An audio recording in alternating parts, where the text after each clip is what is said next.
Bienvenue dans le débat, il est consacré au narcotrafic. Quelques jours après l'arrestation de Mohamed Amra, après une traque de 9 mois, la chasse à l'homme de celui surnommé Lamouche a commencé le 14 mai 2024 après son évasion lors d'une opération commando qui a entraîné la mort de 2 surveillants pénitentiaires.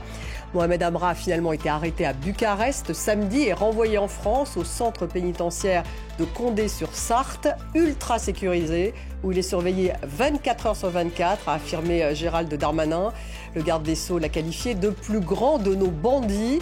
Son arrestation est devenue un enjeu politique tant le narcotrafic s'est étendu. 10 de ses complices présumés ont été interpellés dans toute l'Europe. Alors en quoi la traque de Mohamed Amra est-elle révélatrice de la puissance du narcotrafic en France? Pourquoi a-t-il pris une telle ampleur, ce narcotrafic? Comment le combattre? La France est-elle en danger? Et bien, on va poser ces questions à mes invités. J'ai le plaisir d'avoir à mes côtés Benjamin Camboulive. Bonsoir. Bonsoir. Merci d'être avec nous. Vous êtes porte-parole pour Alternative Police CFDT. Bienvenue dans le débat. En face de vous, Jean-Michel Descugis. Bonsoir. Bonsoir. Vous êtes grand reporter police-justice au Parisien, spécialiste des gangs marseillais et également co-auteur avec Vincent Gautrono et Jérémy Famelé de Tueurs à gages, enquête sur le nouveau phénomène des shooters. Bienvenue dans le débat. Nous avons par Skype Karine Daniel. Bonsoir, vous êtes sénatrice PS de Loire-Atlantique, membre de la commission d'enquête sur l'impact du narcotrafic en France. Bonsoir. Bienvenue. Et puis nous avons avec nous également par Skype Yann Biziou, maître de conférence à l'université de Paul Valéry à Montpellier. Bienvenue à vous. Bonsoir. Également. Bonsoir. Mohamed Amra a donc été placé en détention provisoire dans un établissement ultra sécurisé. Le narcotrafiquant est poursuivi pour meurtre, tentative de meurtre, évasion, vol et recel de vol. Le tout en bande organisée, ainsi que d'ailleurs pour association de malfaiteurs. On va d'abord écouter Bruno Retailleau. C'est une menace existentielle, le narcotrafic, la criminalité organisée, parce qu'elle a atteint une telle puissance financière que désormais, elle est capable de corrompre. De corrompre aussi bien dans le secteur privé que dans le secteur public. Et donc, il faut une réaction. D'abord, l'approche judiciaire. L'idée, c'est de démanteler durablement les filières. On va revenir sur ce que dit le ministre de l'Intérieur. Mais d'abord, Jean-Michel Descugis, qui est-il, Mohamed Amra? Est-ce que c'est d'abord un narcotrafiquant chevronné? Lorsque Gérald Darmanin parle du plus grand de nos bandits, c'est ce qu'il est, le plus grand de nos bandits. Écoutez, je ne sais pas si aujourd'hui il est devenu le plus grand des bandits. En tout cas, il y a encore 9 mois en arrière, il était passé totalement sous les radars, même si il y avait des affaires criminelles qui le mettaient en cause. Il était mis en cause, il était mis en examen dans 2 affaires criminelles. Il avait fait déjà beaucoup de prisons, mais jamais pour du narcotrafic, jamais pour du trafic de et aujourd'hui, effectivement, l'évasion a été tellement spectaculaire et a montré, si vous voulez, au pouvoir public et aux autorités que on était dans un degré de cynisme et d'ultra-violence sans doute jamais atteint par la criminalité organisée.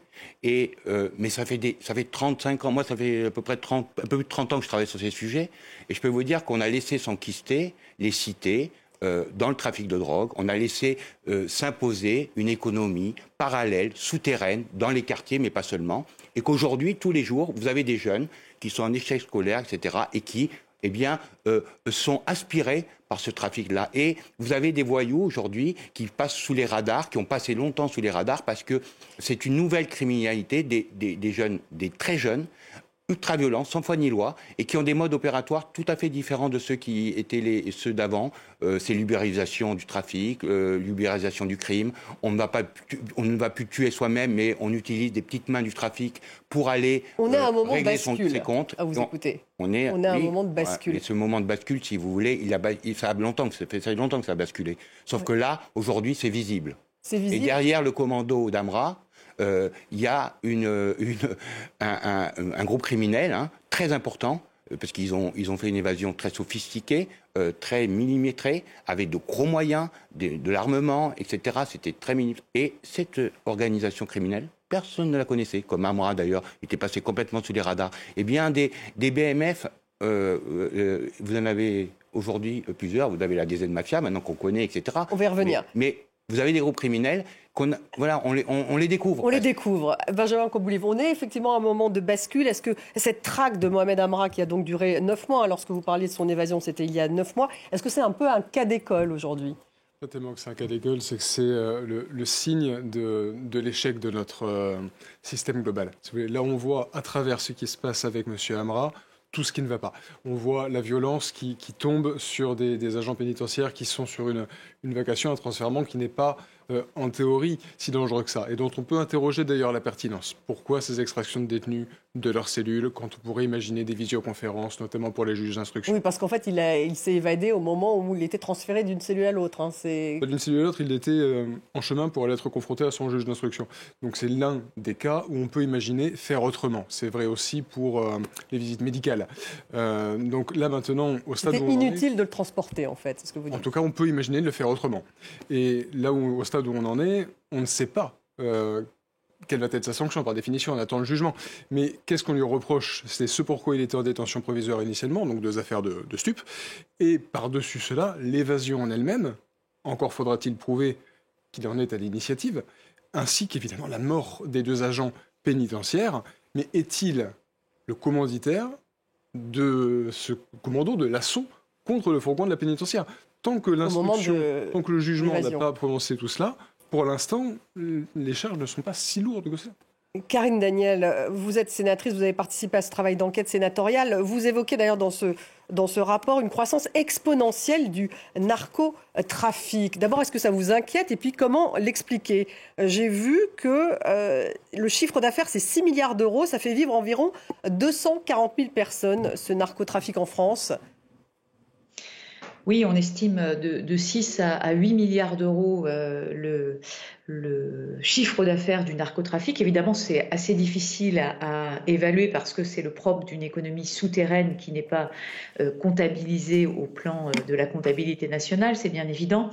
Peut-être pour souligner quand même, dans le cadre de l'arrestation de Mohamed Amra, ce qui n'a pas marché, ce qui a été évidemment cette évasion spectaculaire, mais dire aussi ce qui a marché. Moi, je tiens à souligner le fait que la coopération entre les polices européennes a fonctionné et son arrestation a été permise en Roumanie dans des conditions qu'on peut qualifier d'assez remarquables et d'où l'importance, on tient à le souligner, de la coopération européenne des polices. On sait que, vous l'avez dit, le commerce du narcotrafic est exponentiel. On sait aussi qu'il est européanisé et internationalisé. C'est très important et c'est sans doute un volet qu'il nous faut développer, cette coopération entre les polices européennes et internationales. Parce qu'elle est insuffisante. Voilà, elle est insuffisante et c'est un volet qu'il nous faut développer. En tous les cas, c'est ce qu'a montré le rapport qu'on a réalisé sur l'évolution du narcotrafic. Yann Biziou, la France est-elle en danger ? La France est en danger avec beaucoup de dispositifs, notamment celui-là. Mais c'est pas le seul problème auquel est confrontée la France. Et je pense que vos invités en plateau viennent de le souligner. C'est pas nouveau. C'est un long processus. Monsieur Retailleau semble le découvrir aujourd'hui. Non, ça fait 30 ans, ça fait 40 ans. Et ça fait 30 ans et 40 ans qu'on a exactement les mêmes dispositions et les mêmes annonces et les mêmes textes qui sortent. Je rappelle quand même qu'en moyenne, on a modifié les lois sur les stupéfiants une fois tous les 4 mois à peu près en France depuis 54 ans. Donc, à un moment donné, il faut peut-être s'interroger aussi sur qu'est-ce qui marche et qu'est-ce qui ne fonctionne pas, et arrêter de répéter toujours les mêmes constats et les mêmes propositions. Il faut changer d'approche.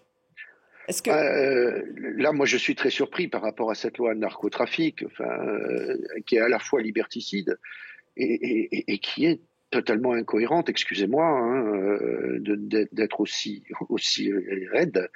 Mais nous expliquer qu'il faut s'inspirer de l'Italie, de la DEA américaine ou de la Belgique, tout en nous disant, mon Dieu, en Italie, les mafias sont toujours là depuis 20 ans, mon Dieu, en Belgique, il y a la mocro-mafia, et mon Dieu, la DEA n'a pas réussi à lutter contre la crise des opioïdes. Enfin, en principe, on ne prend pas comme exemple ceux qui ont échoué, on essaye de regarder du côté de ceux qui ont réussi. Et qui a réussi alors, selon vous ? Qui a réussi ? S'il y a un exemple Ah oui, il y a des exemples. Il y a des exemples aux deux extrêmes, hein, d'ailleurs. Il y a l'exemple de la légalisation avec le Canada et Québec, qui est vraiment un exemple intéressant. Légalisation du cannabis?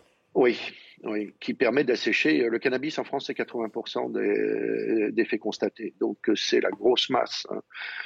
Donc l'enjeu est réel.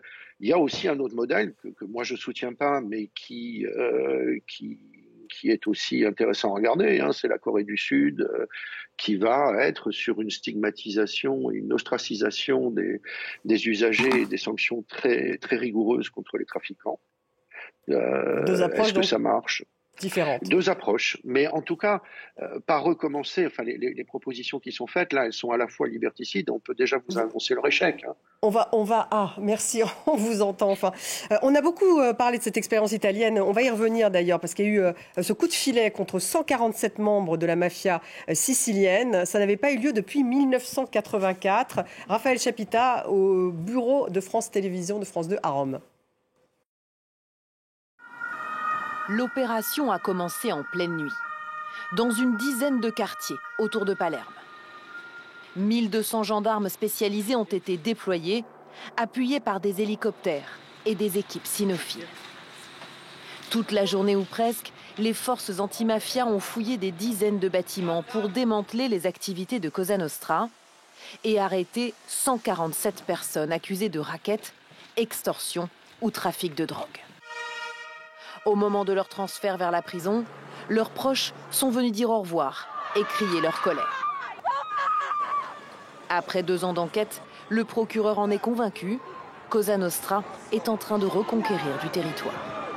Le contrôle du trafic de stupéfiants, en particulier de la distribution de cocaïne en Sicile, révèle clairement que Cosa Nostra a des liens étroits avec des groupes criminels qui contrôlent les grandes routes transnationales. Autrefois la plus puissante d'Italie, cette mafia avait subi un coup sévère dans les années 80 après les enquêtes tentaculaires des célèbres juges Falcone et Borsellino, dont les portraits veillent encore sur Palerme. Mais c'est vraisemblablement depuis leur prison que les mafieux ont retrouvé leur capacité d'action. Nos enquêtes révèlent qu'être en prison ou être hors de prison ne fait aucune différence. La disponibilité des téléphones en détention soulève une sérieuse question sur la capacité de la prison à être un outil de prévention. 36 personnes mises en cause dans cette enquête sont en effet déjà incarcérées. Jean-Michel Descugis, alors Yann Bizou, lui, disait c'est pas un bon exemple, l'Italie. Pour vous, on peut s'inspirer de la méthode italienne contre la mafia en Sicile, 147 membres, c'est quand même un sacré coup de filet. Je ne sais pas si c'est un exemple, je ne suis pas assez spécialiste pour le dire ou pas. Moi, ce que je sais, c'est que vous avez il y a 4 principales mafias en Italie, que ça représente à peu près 120 milliards de bénéfices chaque année qu'elles font. La mafia, elle est très ancrée historiquement en Italie. Donc, est-ce que c'est comparable? Sans doute pas. Maintenant, il y a des choses qu'ils ont mis en place qui sont peut-être à suivre. Je pense à des établissements spécialisés, très sécurisés, des quartiers sécuritaires, parce qu'on sait qu'aujourd'hui, hélas, la prison n'arrête plus l'activité des narcotrafiquants, puisque depuis la prison, ils continuent à gérer leurs affaires, alors qu'à une époque, à commanditer c'était le cas. les meurtres. Oui. Aujourd'hui, le problème, c'est qu'il y a des portables, qu'il y a de la corruption, qu'ils ont des portables en général, qu'ils continuent à gérer, et c'est pire que ça. C'est que nous, on a des exemples concrets dans le livre. La DZ Mafia, qui est un groupe criminel important à Marseille, eh bien, la plupart de ses dirigeants sont en prison. Et ont gravi les échelons de la criminalité en prison. Parce que, justement, aujourd'hui, c'est plus difficile de gérer ses affaires à l'extérieur, parce qu'il y a les rivaux, vous avez les ennemis, et que l'espérance de vie, elle est très courte pour un narcotrafiquant, alors qu'en prison, il y a la sécurité de la prison, même si, et il y a la corruption, aujourd'hui encore, il y a des règlements de compte en prison, et des morts qui commencent à prison, où l'extérieur, si vous voulez, aujourd'hui, arrive à l'intérieur de la prison. Mais, voilà. Mais quand il parle de corruption... le ministre de l'Intérieur. Qu'est-ce qu'il veut dire, en fait? Mais il y a de la corruption, mais on ne voulait pas la voir depuis des années. Depuis des années, on dit c'est les familles qui passent les choses au parloir, c'est les familles. Non, c'est pas les familles seulement. Il y a les drones, il y a les yo-yo, etc. Et il y a moi je le dis, il y a beaucoup de corruption au niveau des surveillants. Depuis des années, on ne voulait pas le voir, on fermait les yeux. Il y a 55 000 portables et accessoires qui ont été saisis en 2023 en prison. Ils ne sont pas rentrés par les familles et les yo-yo seulement. Bon, voilà, ça c'est une réalité. Après, moi je pense que l'exemple italien, il y a des choses à prendre. Effectivement, la loi du repenti, pourquoi pas. Je veux dire, voilà, il y a des choses. Si on peut aider, c'est très cynique, mais bon, si effectivement on peut trouver des criminels, on peut démanteler des réseaux grâce à des types qui ont du sang sur les mains, mais qui on trouve un intérêt à aider, à coopérer et qu'on peut. Voilà. Bon, parce qu'il n'y a pas, en fait, ce statut justement du repenti n'existe pas vraiment en France, Benjamin Camboulive. Ce qu'on a, c'est des informateurs, mais l'informateur, il a juste une info à vous donner. Il n'a rien fait, l'informateur. Alors que le repenti, lui, il a déjà commis quelque chose. Donc c'est très pertinent de lui permettre cette refonte de son statut à cet élément, puisqu'il nous est utile, il nous apporte des éléments d'enquête. Maintenant, ce que la proposition de loi ne précise pas, c'est où est-ce qu'on va placer le curseur. C'est-à-dire, quand vous donnez une information sur un crime à commettre, sur une infraction qui s'est déjà produite, il faut qu'il y ait une cohérence avec ce que vous avez fait. Comme vous disiez, certains ont du sang sur les mains. Si vous dénoncez un voleur de pommes alors que vous avez tué 3 personnes, le curseur, il n'est pas bien mis. L'inverse est plus audible. Donc il y a cette question-là, et puis il y a la question de la protection de ce repenti. Quelle va être son anonymisation durant la procédure? Comment est-ce qu'il va être protégé à l'issue? Est-ce que, comme en Italie, on va lui donner de vrais faux papiers pour son avenir? Est-ce qu'on va pas mettre une patrouille de police pour le protéger ad vitam aeternam? Donc il faut qu'il y ait des garanties qui viennent encadrer ce statut du repenti, et à ce moment-là, on pourra se prononcer. Karine Daniel, ça fait partie de la proposition de loi de revenir sur ce statut du repenti. Là, il y a un exemple, effectivement, à suivre en Italie ou dans d'autres pays. Ça a été très bien dit. Il n'existait pas de statut du repenti. Donc la première étape de cette proposition de loi, de cette loi, c'est de le créer. Cette proposition est évidemment affinée et il est bien évident que les curseurs devront être trouvés et les modalités de mise en œuvre devront être trouvées. Mais cette loi, elle a pour objectif de mettre plus de cohérence dans les outils que nous avons à notre disposition pour lutter contre ce narcotrafic. Ce qu'on a constaté, c'est que certaines forces étaient déployées dans le domaine de l'enquête, dans le domaine de l'investigation, mais étaient parfois mal coordonnées. Donc là, on va vers un parquet spécialisé, on va vers plus de cohésion, de cohérence entre les différents services qui traitent de ces enjeux du narcotrafic. Est-ce qu'il existe des solutions miracles? La réponse est évidemment non, étant donné l'ampleur du trafic que l'on connaît. Mais il y a la question de l'organisation, et puis derrière, et ça c'est une question qui est devant nous, il y a la question des moyens. Puisqu'il y a des filières, par exemple, qui sont très bien identifiées. Je pense par exemple au système de mules qui arrive, par exemple, via les Antilles.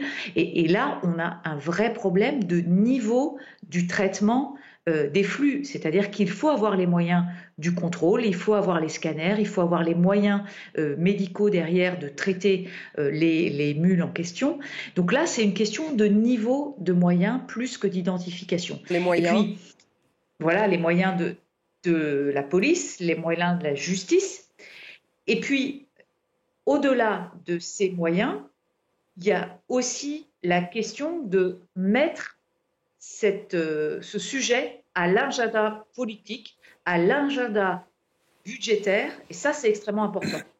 Yann Biziou, justement, dans cette proposition de loi qui va passer donc et qui sera examinée à l'Assemblée à partir du 17 mars, elle a été adoptée au Sénat. Il y a une sorte de réarmement à tous les étages, création donc d'un parquet national anticriminalité organisée. Donc on vient d'en parler, le statut du repenti, renforcement aussi de techniques d'enquête, gel des avoirs criminels, introduction de l'intelligence artificielle dans les investigations. Pour vous, tout est acheté ? C'est pas que tout est acheté, c'est que, enfin, j'entendais la sénatrice, je veux pas la décevoir, mais c'est exactement le discours de Pierre Jox en 1989. Nécessité d'un service dédié et de plus de besoins. Vous retrouvez la même déclaration en 2002, la même déclaration en 2009, la même en 2020. Donc, à chaque fois, on nous dit, pour que ça fonctionne, il faut un service dédié et plus de moyens. Ce que je constate, c'est que pour l'instant, ça n'a pas été efficace. Ensuite, s'agissant de la loi narcotrafic, moi, j'insiste sur une chose. Elle ne vise pas les narcotrafiquants. Hein. Elle a un spectre beaucoup plus large. Et elle touche aux libertés fondamentales de façon gravissime. De quelle manière ? Je vous prendrai deux ou trois exemples. Premier exemple, la question du chiffrement qui a fait réagir là, les grands acteurs d'Internet. La suppression du chiffrement de bout en bout, ça concerne tout le monde. Hein. Les utilisateurs de WhatsApp, les utilisateurs de Telegram, etc. Deuxième exemple, l'article 3, qui autorise un préfet à fermer pendant 6 mois n'importe quel établissement sur de vagues soupçons, qui ne concernent pas que le trafic, aussi le recel. Juste, on s'angoisse et on s'inquiète avec raison des actions de Trump et de Elon Musk en ce moment. Donner un outil comme cela à un personnage comme celui-ci, vous verrez le résultat sur les libertés fondamentales. Oui, je vous fais réagir ensuite. Mais juste, Madame la sénatrice, une réaction justement à ce que vient de dire Yann Biziou. Je pense qu'il faut avoir un peu de mesure et d'équilibre sur ce sujet-là. On a aussi aujourd'hui des acteurs locaux, des maires, des élus, des préfets qui sont dépourvus quand on voit des commerces qui sont manifestement, qui vivent plus, soit effectivement du recel, soit du blanchiment, que de leur propre activité. Et là, on est aujourd'hui un peu dépourvu par rapport au sujet de blanchiment. J'insiste sur le fait qu'on a vraiment, dans ce rapport, voulu traiter de la question des flux de drogue et des flux d'argent et des questions de blanchiment. Et aujourd'hui, on voit que malheureusement, ce volet est sans doute moins considéré et c'est ce qu'on souhaite renforcer, c'est ce qui doit être renforcé pour qu'on puisse lutter efficacement contre le narcotrafic, puisque le but, c'est évidemment de générer des flux financiers et de faire des recettes et des montants qui donnent d'ailleurs des moyens aux narcotrafiquants d'agir et d'avoir toujours, et malheureusement, un temps d'avance sur les forces publiques et sur la lutte. C'est ça le sujet. Oui. Et j'entends bien que ces questions se sont déjà posées dans les années qui précèdent, mais les moyens, les technologies ont évolué et imposent aussi qu'on se mette au niveau de ce point de vue-là. Benjamin Convouli, justement, comment se mettre à niveau on parle de l'intelligence artificielle, vous venez de le dire à quel point les criminels dans leur cellule arrivent à tout organiser. C'est très très compliqué de le contrôler aujourd'hui. Est-ce que ça va suffire justement les différents dispositifs de cette loi ? Alors, ce qui est certain, c'est que le narcotrafic, il prospère sur la consommation. Donc la base de tout, c'est la santé publique, qui doit accompagner tout le travail de la police et de la justice. Tant qu'il y aura une demande qui augmente, il y aura une offre de produits qui augmente et les violences qui seront engendrées. Maintenant, on doit amener des moyens supplémentaires.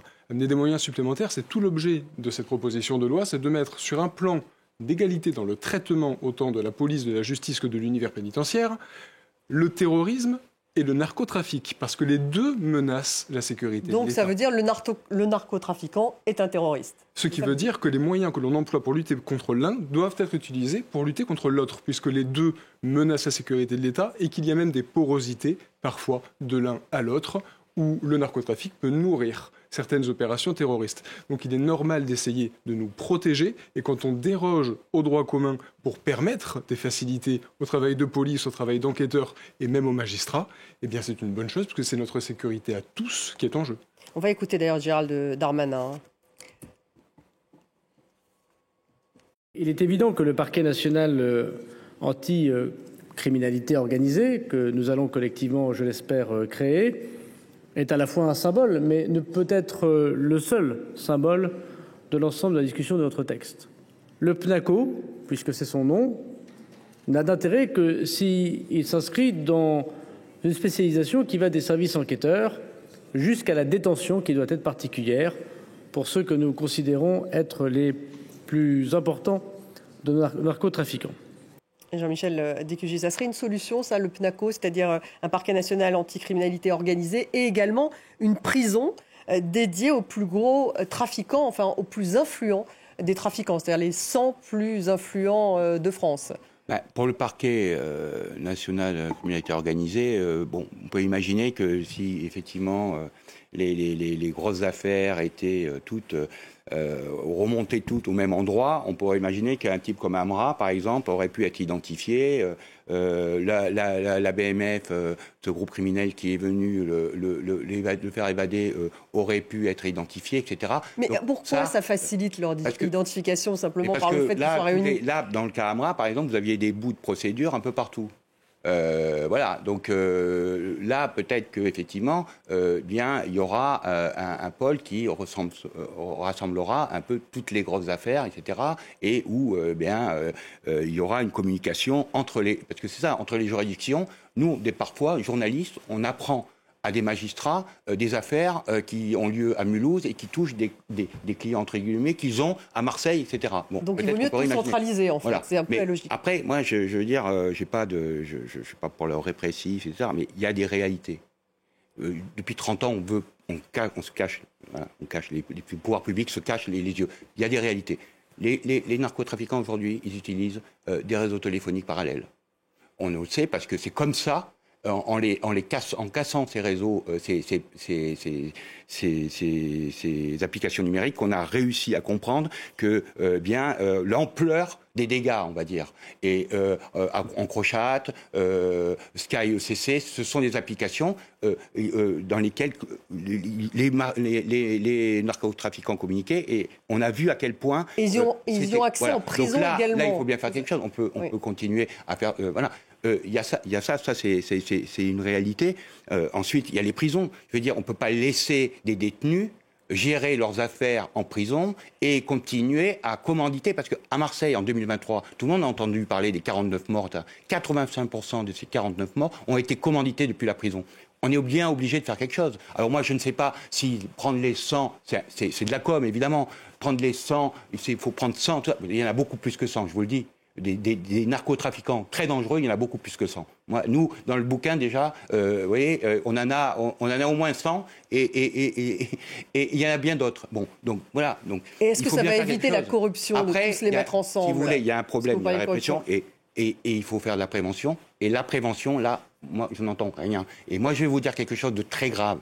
C'est que la plupart des types, de nos acteurs dans le bouquin, etc., ce sont des jeunes qui sont passés par l'aide sociale à l'enfance, en tant que victime, en 11 ans, 10 ans, parce que c'est à cet âge-là qu'on tombe dans la délinquance aujourd'hui, 10 ans, 11 ans, eh bien, ils rentrent dans ces institutions, ils en ressortent, c'est des délinquants. La PJJ, la protection de la judiciaire de la jeunesse, pareil. Le gamin de 14 ans, je prends un exemple, après j'arrête. Le gamin de 14 ans à Marseille qui a tué ce chauffeur de VTC, vous savez d'où sortait ? Il sortait de l'aide sociale à l'enfance. Pourquoi ? Parce que ses parents ont été des trafiquants en prison. On l'a mis à l'aide sociale à l'enfance. À 14 ans, il devient un tueur à gages. Voilà. Ça, c'est la réalité aujourd'hui. Mais c'est pas nouveau, ça. C'est nouveau.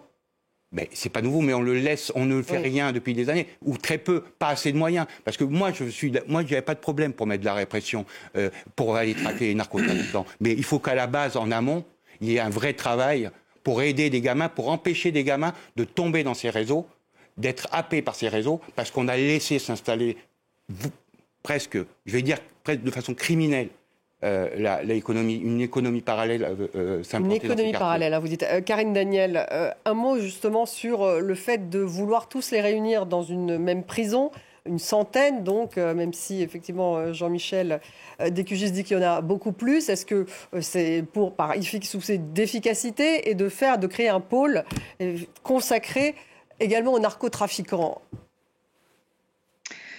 Alors, ce volet ne faisait pas partie de la proposition de loi, très clairement. C'est un élément qui s'est ajouté suite à la discussion. Alors, est-ce que c'est positif? Moi, j'ai des doutes, je vois pas. Alors, les moyens qui vont être mis en supplément dans cet établissement vont probablement manquer ailleurs.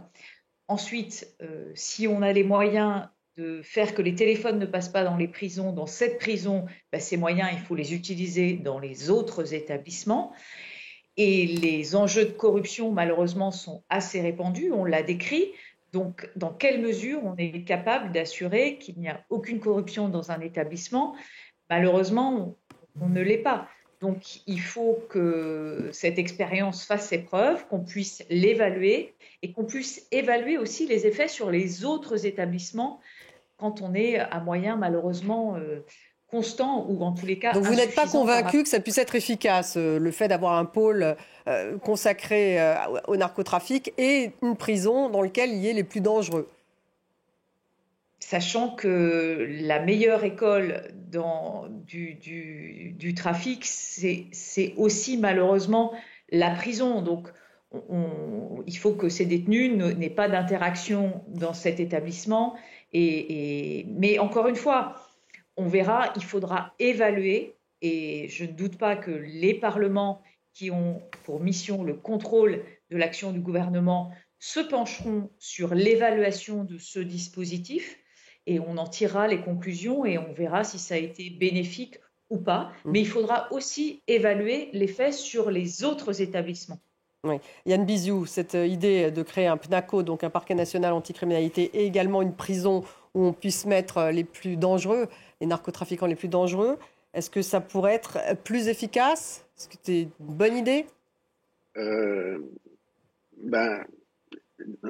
Compte tenu de l'état des prisons françaises, je pense que la question, c'est d'abord d'être capable de construire des places de prison ou d'avoir moins de gens en prison. Parce que, et je rappelle quand même, une place de prison, c'est 300 000 €. Donc là, avec le projet de loi, on va augmenter encore la durée des peines, puisque dans les mesures liberticides, on va avoir la possibilité de 30 ans d'emprisonnement criminel pour des délits. Donc on va augmenter le nombre de personnes en prison. En plateau, vos intervenants le disaient, Europol estime qu'il y a 821 réseaux criminels majeurs ayant 25 000 membres en Europe. Alors, on n'est pas sur 100. Donc, à mon sens, c'est de l'affichage. Oui. Au mieux. Quant à l'évaluation, excusez-moi, juste un mot sur l'évaluation. Oui. C'est la première fois, avec le rapport Léaumont-Mendès de l'Assemblée nationale, c'est la première fois qu'on a une réflexion sur l'efficacité des politiques en matière de trafic et de lutte contre le trafic en France. Donc seule évaluation qu'on ait eue. Benjamin Cambouis, en tout cas, en vous écoutant tous, il faudrait qu'il y ait déjà plus de coopération peut-être entre les différentes polices en Europe, puisqu'on voit bien que non seulement ça se passe en prison, mais ça se passe, il y a eu cette arrestation en Roumanie. Comment faire en sorte qu'il y ait encore plus de coopération entre les différents pays? Mais la coopération entre les différents pays, elle fonctionne bien. Elle fonctionne bien. Et depuis des années, les officiers de liaison, on a un travail qui est efficace avec eux, on a des effectifs et une technicité pour bien travailler. Je me permets juste de réagir au propos de monsieur. Le problème en France, c'est pas qu'on incarcère trop. On a un taux d'incarcération qui est inférieur à la moyenne européenne. Le problème en France, c'est qu'on n'a pas assez de places de prison au regard de la délinquance et de la criminalité à laquelle on est confronté. Donc il faut axer vers cette solution-là et mettre ces 100 plus gros narcos, même si évidemment c'est de la présentation et c'est de la com. Le fait est que ça fait partie de ce qu'on appelle la classification des établissements pénitentiaires en fonction de la dangerosité et du profil des détenus, et c'est particulièrement pertinent. Il faut que ça aille au bout en ayant les centaines de narcotrafiquants dangereux qui correspondent à ce profil-là. Pourquoi pour vous c'est pertinent de les mettre tous ensemble? Tout simplement pour réduire leur capacité de continuer leur trafic en prison, que ce soit par le recrutement ou en ayant donné la porosité des prisons au téléphone portable. Mais ça veut dire qu'il ne faut plus qu'il y ait de corruption, y compris dans un gros établissement de ce type. Quoi que l'on fasse, quelle que soit la mesure, ou le projet, ou le PNACO, ou ce que vous voudrez, si ça reste un titre et une coquille vide, ça n'ira jamais bien loin. Donc vous avez raison, il faut des moyens, quoi qu'on fasse. Et aucune réforme à effectif constant n'a de sens, n'a de pertinence. Donc les prisons, si on veut qu'elles soient moins poreuses, ça passe aussi par les conditions d'exercice des agents pénitentiaires, ce qui implique des effectifs et des droits supplémentaires. Le PNACO, si on veut qu'il soit fonctionnel, eh bien, il faut qu'il y ait suffisamment de juges pour avoir des délais d'audiencement lisibles ou au moins légaux. Chaque fois qu'on parle d'une réforme, il faut mettre en regard des effectifs à un niveau satisfaisant. Est-ce qu'on pourrait comparer justement le narcotrafiquant au terroriste aujourd'hui, lorsqu'on parle justement d'un parquet spécialisé de prison? En 2024, en France, il n'y a pas eu de mort par le terrorisme. Il n'y en a pas eu. Il y a eu des blessés. Là, je vois 110 morts en 2024 liées à des violences liées au narcotrafic, c'est ça? Non, c'est beaucoup plus. C'est beaucoup plus. Si vous comptez les règlements de compte, parce d'après le ministère de l'Intérieur, il y a des manières un peu compliquées pour la police pour chiffrer tout ça, mais nous, on est à 408. Et ça, c'est quelle source quand vous dites 408? C'est la source policière. Vous avez une case règlement de compte et vous avez une case homicide lié au trafic. Et en tout, comme vous faites les calculs, ça fait 418. Voilà. Les chiffres seront forcément différents parce que vous avez les infractions liées directement aux stupéfiants et toutes les infractions connexes qui vont pas Là, je parle des homicides et dedans. tentatives d'homicide. Juste les homicides, oui. Tentatives et homicides et règlement de compte. Voilà, parce qu'il y a Donc c'est beaucoup plus que le chiffre que j'avais, moi. Oui. 110 morts. J'avais 110 morts. Et pas de morts. Non, je ne dis pas qu'il faut arrêter la lutte contre le terrorisme. La preuve, c'est que... mais en 2024... il n'y a pas eu de mort en France liée au terrorisme. Il y a eu des attentats déjoués, il y a eu des blessés. Mais cette approche, par exemple... Si vous voulez, pendant longtemps, la lutte antiterrorisme, et pour cause, je veux dire, il y a eu les attentats de 2015, etc., a un peu, si vous voulez, caché le problème du narcotrafiquant et tout ça. Les moyens on s'est beaucoup focalisé sur la lutte antiterroriste, et à juste titre. Mais on a un peu oublié, si vous voulez, et là c'est en train de façon familière, nous péter à la gueule. Oui. On a l'effet boomerang là en ce moment, et l'affaire Amra, eh bien, si ça a pu permettre de prendre cette évasion... Mais pourquoi est-ce que, pardonnez-moi, ça nous pète à la gueule maintenant ? Mais parce que... En fait, il y a une ramification entre toutes ces différentes mafias, effectivement le blanchiment... Parce qu'il y a plein de... Enfin, il y a le terrorisme, narcotrafic... Mais parce qu'il y a eu le Covid, et dans le Covid, il y a eu une accélération du processus. Le Covid, vous avez des trafiquants qui... il n'y avait plus de relations entre eux, c'était compliqué, les frontières étaient... vous ne pouvez pas se déplacer comme ça, etc. Il y a eu une espèce d'ubérisation qui a été mise en place. En tout cas, elle existait avant, mais elle a été accélérée. Aujourd'hui, vous avez une ubérisation du crime. Il y a eu l'ubérisation du trafic. Quand vous dites ubérisation du crime, vous voulez dire quoi? Qu'il y a plein de petites mains? Enfin, c'est ça, l'ubérisation? C'est très nouveau, ça. Je veux dire, prendre des gamins de 15, 16, 17 ans qui sont des petites mains du trafic dans les quartiers et les envoyer... Ça existe en Italie, ça existe en Colombie, en Amérique latine. Ça n'existait pas en France, je suis désolé. Jamais en France. Vous aviez Avant, les caïds s'entuaient entre eux, où ils faisaient actionner des lieutenants. Aujourd'hui, vous avez des personnes, des caïds qui sont en prison, qui sont à l'étranger, etc. et qui, depuis des réseaux, depuis des applications numériques, vont envoyer au casse-pipe des gamins de 15, 16, 17 ans qui sont des victimes pour moi, d'abord. Mais lorsqu'on parle de Mohamed Amra, là on parle vraiment justement des caïds, des gros. Est-ce qu'il y a une montée en puissance des chefs aujourd'hui? Il y a une montée en puissance des chefs, oui, des caïds qui sont ultra violents, qui ne sont sans foi ni loi, et qui gravitent, si vous voulez, depuis le plus jeune âge, dans la délinquance, dans la criminalité. Un type comme Amra, il a commencé son premier délit, c'est 11 ans. Il est allé dégradation. À 15 ans, il fait son premier séjour en prison.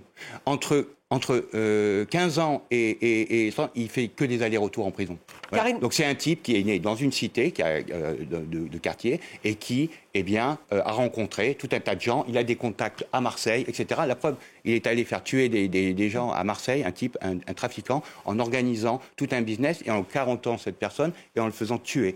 Donc, je veux dire, oui. Voilà. Karine Daniel, vous aurez le dernier mot, Madame la sénatrice. Bon, on peut dire qu'il est temps d'en prendre conscience, si je comprends bien. Est-ce que cette loi va-t-elle suffire? Créer une prison pour tous les pires des narcotrafiquants, un parquet financier, ça va être le début, simplement, j'imagine, en amont. Alors, cette loi est un pas en avant. Elle a permis, et la commission d'enquête a permis d'avoir une considération politique importante de ce sujet. Ensuite, le chemin sera long, il faut expérimenter, il faut que la force publique, que la puissance publique soit agile, parce que les narcotrafiquants sont très agiles, sont très résilients et ont une capacité d'innovation qui n'a d'égal que les moyens financiers qui sont dégagés par le narcotrafic. Donc évidemment que la bataille, elle doit être menée, mais À aucun moment, il ne faut nous résigner parce que l'enjeu est trop important. C'est un enjeu de sécurité, c'est un enjeu de santé publique et c'est un enjeu de bien vivre et de bien-être national. Yann Biziou, un dernier mot justement. Est-ce qu'il faut une sensibilisation du consommateur, une campagne de sensibilisation du consommateur aussi ? Là, je l'ai testé avec mes étudiants, figurez-vous, la vidéo de Retailleau, c'était assez intéressant. Ceux qui manifestement ont déjà consommé ou été confrontés à la question des drogues ont trouvé ça affligeant, et surtout tous ceux qui n'ont jamais été confrontés aux drogues n'ont rien compris au scénario. Donc c'est pas ça la prévention. La prévention, regardez ce qu'ils font à Québec. Ils ont légalisé le cannabis, ils ont récupéré tout l'argent, multiplié par 10 le budget de prévention. Ils font du phoning, ils appellent les gens en leur parlant de leur consommation de cannabis, des risques encourus, etc., etc. Ça, c'est un travail de fond. Merci. Benjamin Camboulive. Oui, juste pour réagir à ça, parce que la légalisation, ça a toujours été, et on le dira toujours, la pire des solutions. Il y a un rôle moral de l'État qui doit fixer les interdits, et de toute façon, ce n'est pas une question politique ou policière, c'est le Code de la santé publique qui classe le cannabis dans les substances illicites. Merci beaucoup d'avoir participé à cette émission. Benjamin Camboulive, Jean-Michel Descugis, merci. Et Karine Daniel, merci d'avoir été avec nous également. Yann Biziou, merci à vous tous de nous avoir suivis sur ce sujet. Évidemment, on commence à en débattre et on en débattra un peu plus d'autres fois. Vous la retrouvez sur les réseaux sociaux, cette émission également en podcast.